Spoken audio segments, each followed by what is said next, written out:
Terrible people, I'm gonna be honest. That's how I feel about them, because these are individuals who have enabled an ideology among those who may not have been criminals. They start off with something like, you can steal up to $999 worth of items and no one can stop you, right? That's where it starts. These are all steps.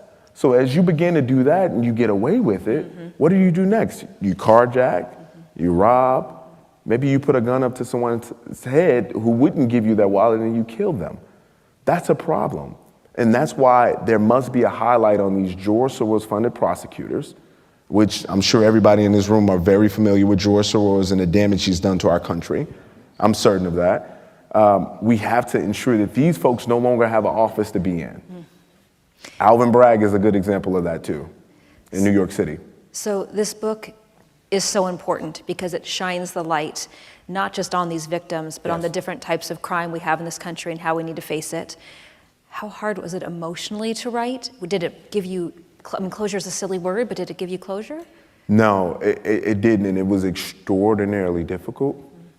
And when I first started out, I thought maybe I can write about my brother because I'm more familiar with his story than any of the other stories in the book.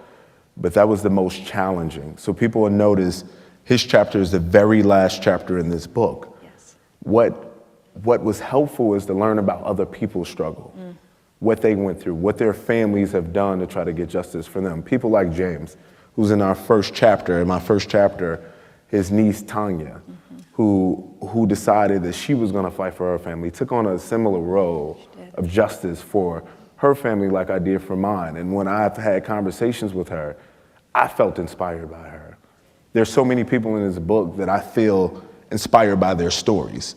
And for those who I may not have had enough information on, maybe it was just one headline, but there was maybe a mental health issue. That's where I talked to Dr. Drew about. What can we do? Because we know that there is a mental health crisis in this country as well. What can we do to prevent those kind of scenarios from being in play where someone loses their life? We don't want to see that.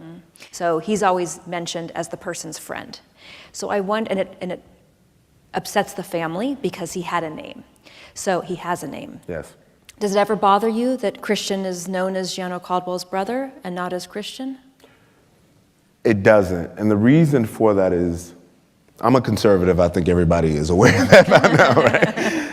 But we typically don't have a lot of stories in our movement of people who have been murdered. We usually don't see that.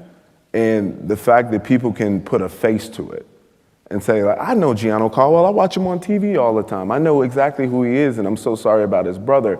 It allows people to have even more empathy for the situation, and not just for me and my family, but other people around them. So if you read the book, you'll notice out of the 8 families there outside of my family, not all of them are black. I got white folks in there, Hispanic folks. I got all colors of people and races and demographic, because I want people to have empathy for this story. This isn't just about black on black crime, which does exist. We know that, we recognize that. But this is about Americans uniting together to stop what can impact any and every one of us. I saw this clip of me. I was on air one day, and this was right after, like literally weeks after I saw this, after my brother was murdered. And then somebody had played this collage of clips, and maybe a week, I think it was a week before my brother was murdered, I said on air, I was talking about violent crime, and I said, this can happen to any one of us. This could happen to my family. And the very next week, it happened. And I didn't realize that I said I'm on TV. I say a lot of things, I can't follow and track, but I'm like, wow, how did that happen? But now people know that there's a realistic crime crisis here, and we got to get active. We have to change the landscape. We have to ensure that we're supporting folks who are anti-crime candidates, and that's why I started the Caldwell Institute for Public Safety, caldwellinstitute.org if you want to learn more about what we're doing there, or the Caldwell Foundation for Public Safety, caldwellsafety.org.